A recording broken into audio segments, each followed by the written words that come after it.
আমার এক হিন্দু বন্ধু আমাকে বলেছে, তোমরা মুসলিমরা আমাদের মূর্তি পূজা নিয়ে দোষারোপ করো, অথচ তোমরা নিজেরাও তো কাবা নামক একটা মানব নির্মিত ঘরের দিকে সেজদা করো। তাহলে উভয় জাতির মধ্যে পার্থক্য কোথায়? তোমরাও তো ঠিকই একটা ঘরের পূজাই করছো। এই সংশয়ের যৌক্তিক ও সরি জবাব কি? এটা খুব কমন একটা প্রশ্ন, এর বহু উত্তর ইতিমধ্যে অনেকেই দিয়েছেন মাশাআল্লাহ। মুসলমানরা কাবা ঘরকে পুজো করে না, তারা কাবা ঘরের দিকে ফিরে আল্লাহর ইবাদত করে।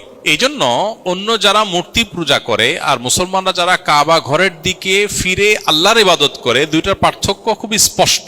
আমরা একটু খোলা চোখে তাকালেই দেখতে পাবো পার্থক্য। যেমন যারা মূর্তি পূজা করে তারা মূর্তির কাছে প্রার্থনা করে। মুসলমানদের কেউ কি কাবা ঘরকে বলে, ও কাবা ঘর তুমি আমাকে একটা বাচ্চা দাও? বলে?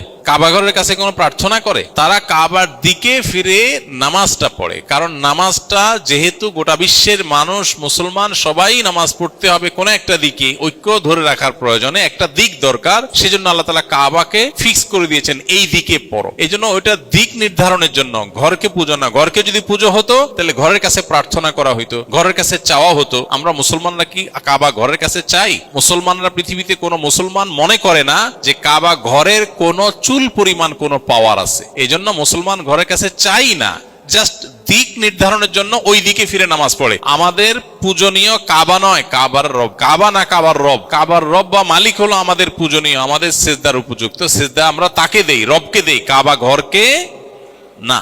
এই জন্যই কোন মুসলমান যদি এমন কোন জায়গা থাকে যে জায়গা কেবলা কোন দিকে উনি জানেন না, কিন্তু নামাজের ওয়াক্ত চলে যাচ্ছে, তাহলে তিনি আন্দাজ করে যে কোনো দিকে ফিরে নামাজ পড়লো, নামাজ আদায় হয়ে যাবে। আমরা মুসলমানরা কাবা ঘরকে যে পুজো করি না, এর বহু আলামত আছে, বহু কিছু দেখে এটা প্রমাণ করা যায় যে কাবা ঘরকে আমরা পুজো করি না। আমরা ইবাদত করি কাকে?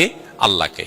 নামাজের জামাতে বা নামাজ পড়তে গেলে যেহেতু আমাদের একদিকে ফিরে নামাজ পড়তে হয় ঐক্যের প্রয়োজনে, অন্য কোনো কিছুতে যেহেতু দিকের ব্যাপার নাই, এই জন্য কোরআন তেলাওয়াত যে কোনো দিকে আমরা ফিরে করি। আমরা যে কোনো জায়গায় দোয়া করি না, শুধু কাবায় গিয়ে দোয়া করি। তাই যে মূর্তি পূজার সাথে মুসলমানদের কাবার দিকে ফিরে নামাজ পড়ার আসমান জমিন পার্থক্য আছে। ওমর রাদিয়াল্লাহু তাআলা আনহু, কাবা ঘর তো কাবা ঘর, কাবা ঘরের কোনায় রাখা জান্নাতি পাথর হাজরে আসওয়াদ সম্পর্কে ওমর রাদিয়াল্লাহু তাআলা মন্তব্য করেছেন, পাথরকে সম্বোধন করে বলেছেন, হে পাথর, তুমি অন্য 10টা পাথরের মতো একটা পাথর। হ্যাঁ, জান্নাত থেকে আসছে, তার ফজিলত আছে, কিন্তু পাথর দিন শেষে, এর বাইরে কিছু না।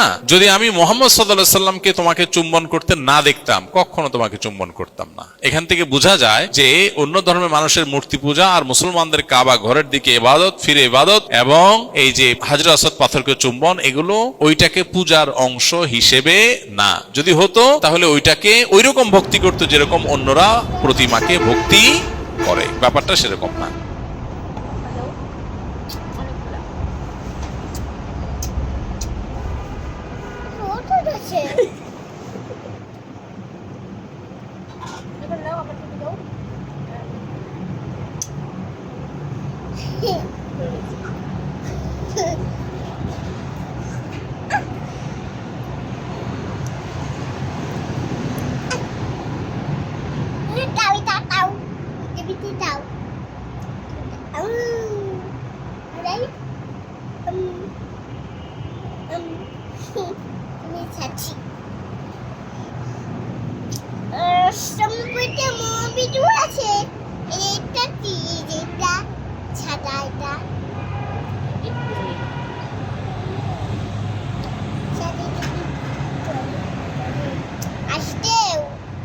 Mas também tomava. Mas deu. Mas também tomava.